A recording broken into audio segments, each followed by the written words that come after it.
부모님은 다 계시지만 여러 가지 집안 사정이 있어서 언니가 저를 키웠습니다. 말씀드리려면 너무 길어서 생략할게요. 언니랑 저랑 나이 차이가 15살이나 나요. 저는 초등학교 입학 때부터 언니랑 살았고 언니가 결혼을 할 때도 따라가서 같이 살았어요. 부모님은 1년에 한두 번씩 보는 게 다였고 언니한테 생활비조로 매달 조금씩 돈 보내셨고요. 언니 결혼할 때는 몇 천만 원 정도 보태주셨다고 나중에 들었어요.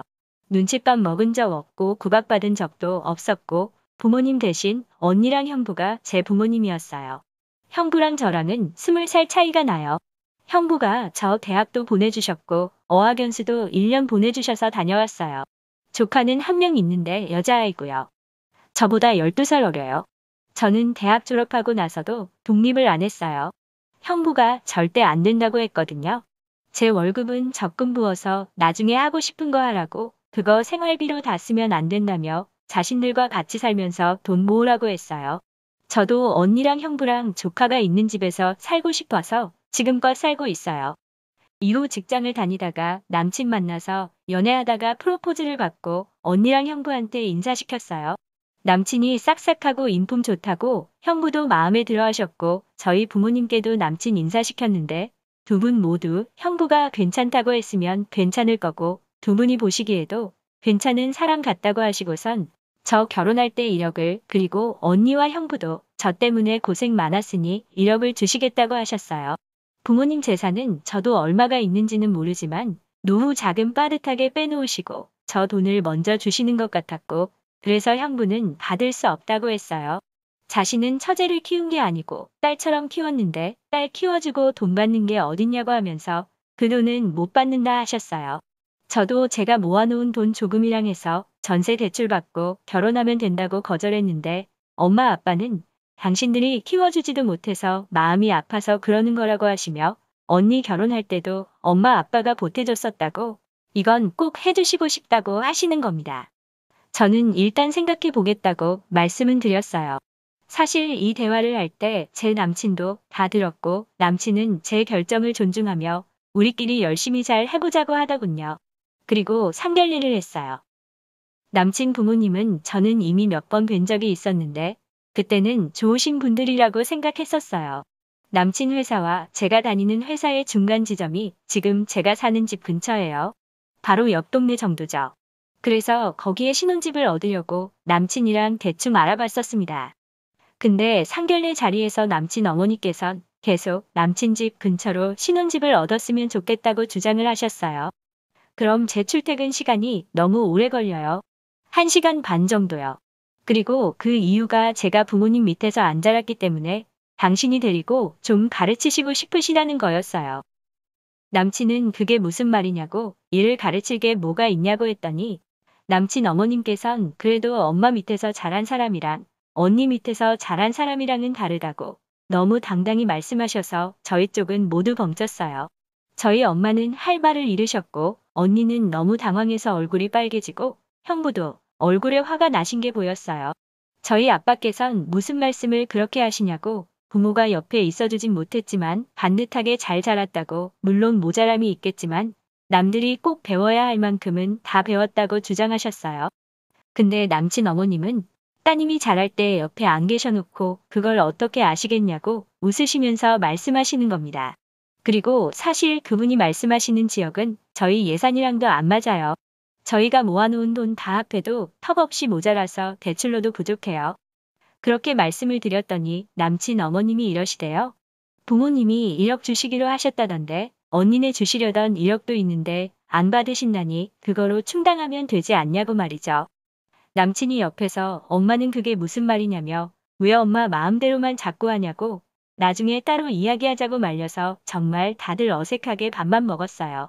그리고 상견례 끝나고 아빠가 저더러 내가 이런 말을 할 자격은 없지만 잘 생각했으면 좋겠다 라고 하시고는 엄마랑 가셨고 언니랑 형부랑 저랑은 집으로 왔어요. 사실 제 성격이 둥글게 넘어가는 거 좋아하고 고집도 많지 않아서 제가 남친한테 끌려 결혼하는 게 아닐까 싶기도 하고 아무래도 이건 아닌 것 같은 생각이 들더군요. 그래서 남친에게 일주일 시간을 갖고 다시 생각하자고 했습니다. 남친은 너무 미안하다고 자기 엄마 발언이 너무 뜻밖이었다면서 엄마랑 오늘 이야기해보겠다고 저희 부모님과 언니, 형부께 사과를 전해달라고 하더군요. 그리고 다음날 형부랑 언니가 저를 부르길래 언니 방으로 갔더니 형부가 통장을 하나 꺼내주셨어요. 처제 결혼할 때 주려고 적금 들었던 통장이야. 5천만 원이야. 원래는 결혼할 때 비상금 하라고 주려던 건데 지금 줄게. 처제 유학하고 싶어 했잖아. 이걸로 가서 학교에 다녀. 처제 영어도 잘하고 하니 입학 준비 얼른 하고 유학 자금 계속 필요한 건 장인어른이랑 상의해서 보내줄게. 나 처제 처음 봤을 때부터 내 딸로 키웠어. 내 딸을 그런 집으로 시집 못 보내. 형부의 말씀에 저도 울고 언니도 울고 나중엔 형부도 우셨어요. 저도 이건 안 되겠다 생각해서 남친에게 헤어지자고 말했는데 남친이 자꾸 매달려요.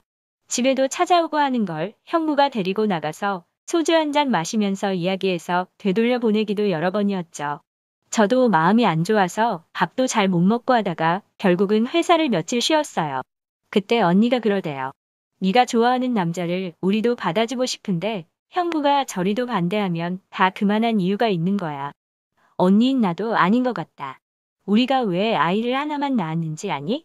형부는 네가 처음부터 딸이었어. 네가 조카 안 낳아주냐고 자꾸 졸라서 너희 형부가 하나만 낳아서 처제랑 같이 잘 키우자고 해서 하나만 낳았어. 딸이 뻔히 안 좋은 길을 가는데 그냥 둘 수는 없잖아. 남친이 너무 괜찮아서 제 마음이 그동안 많이 흔들렸어요. 남친만 보면 이대로 보내도 되는 것일까 하는 생각이 참 많이 들었는데 이제는 괜찮을 것 같아요. 부모님도 계시지만 저렇게 좋은 언니랑 형부가 있으니까요. 제가 말주변이 없어서 형부한테 제대로 고맙다고 그동안 키워주셔서 감사하다는 말도 못했는데 오늘 갑자기 예전 저의 초등학교 졸업식에 멋지게 양복 차려입고 운동장 멀리서 꽃다발 들고 뛰어오시던 형부가 생각이 나네요. 언니는 뭘 저렇게 뛰어오냐고 핀잔을 줬었죠. 저희 형부는 지금도 중후하고 멋있으시지만 그때 더 멋있었어요. 저는 다음 주부터 유학 갈 학교를 알아보고 준비하려고 해요. 저 잘할 수 있겠죠? 추각을 올려요. 제가 조금 내성적인 성격이라 친구도 많이 없고 또 많지 않은 친구들한테 구구절절 일일이 설명하는 게 싫어서 제 마음을 여기다가 털어놓았는데 꿈에는 이야기라고 하시는 분들이 많아서 좀 놀랐어요. 그만큼 제가 자라온 상황이 특별했다는 건 잘 알아요. 형부 같은 사람도 우리 언니 같은 사람도 잘 없다는 것도 알고요. 다 이해합니다. 그리고 응원해주신 분들 정말 감사해요. 유학은 지금 당장은 당연히 못 가죠. 코로나 때문이 아니더라도 다니던 직장도 정리해야 하고 지금 하는 프로젝트도 있어서 이 부분도 마무리를 해야만 하고요. 또 유학을 가려면 영어 점수도 잘 받아야 해서 그것도 준비를 해야 하고요. 다음 주부터 학교를 알아본다고 한 건 가고자 하는 대학들의 내년 입학 목적으로 필요 요건이 무엇인지 메일로 문의를 해본다는 뜻이었어요. 제가 예전에 어학연수 갔을 때 졸업하고 다시 와야겠다는 생각이 있어서 그때도 대학들을 제가 직접 알아본 경험이 있어요. 형부도 그걸 아셔서 저더러 유학 가고 싶으면 가라고 하신 거였고요. 물론 유학원을 통하면 좀 더 빠르긴 합니다. 그리고 저희 형부 같은 사람도 존재합니다. 하지만 주위에서 하는 말은 저도 잘 알아요. 다들 믿기지 않아 하세요. 처제를 저렇게 키우는 사람이 진짜 있네? 이 소리를 제가 살면서 얼마나 많이 들었는지 몰라요. 형부랑 언니는 맞벌이 오래 하셔서 부자는 아니어도 저랑 조카 부족함 없이 키우셨어요. 저희 형부를 가상의 인물로 의심하시는 분들이 많으셔서 추가 글을 적어봤어요. 그리고 남친이랑은 헤어졌어요. 남친 어머님께서 저희에게 전화하셔서 사과도 하셨어요. 그분이 그러시대요. 딸을 언니네 집에 맡겨놓은 사람들은 부모 자격이 없다고 생각했었는데 결혼을 한다니까 그 자리에 나와서 부모 노릇을 하려는 것처럼 보여서 그 모습에 화가 나셨다면서 어쨌든 본인이 잘못한 것이니 미안하다고 하셨어요. 그 말 듣고 헤어져서 슬프던 마음까지 딱 접게 되었어요. 앞으로 형부랑 언니한테 더 잘할게요. 관심과 응원 감사합니다.